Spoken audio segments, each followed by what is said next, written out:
Sumikat ang araw ngunit hindi nawala ang bigat sa hangin. Tahimik ang buong baryo ng San Isidro. Walang batang naglalaro, walang manok na humihiyaw.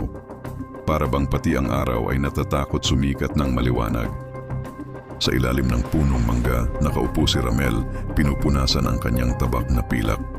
Sa tabi niya, nakahiga si Bantay, ang tapat na asong kasama niya sa bawat laban.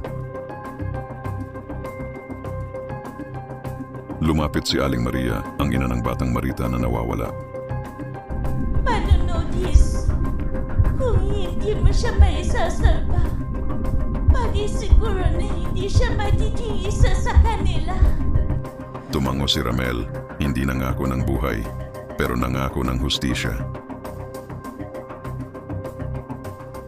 Pagsapit ng hapon, si Ramel at si Bantay ay tumungo sa kagubatan kung saan huling nakita ang bata. Ang lupa ay basa, ang hangin malamig. Sa lupa, may bakas ng luha, dugo ang tela, at mga yapak ng paa, ngunit hindi sa tao. Sa tabi ng ilog, nakakita siya ng kakaiba, isang piraso ng kuko ng aswang, mahaba at matalim, nakabaon sa puno. Hindi lang ito basta gutom, may pinaplano sila. Habang lumalalim ang dilim, biglang tumahol ng malakas si Bantay. Sa kisap mata mula sa itaas ng puno, bumulusok ang isang aswang, may mahahabang pakpak na kulay abo, balat na parang nabubulok at matang mapula. Tumalon ito pababa, handang kuyugin si Ramel. Isang mabilis na pag-iwas, kumislap ang pilak na tabak. Isang wasiwas ng tabak ang tumama sa katawan ng aswang. Umalingaw ang nakakakilabot na sigaw nito.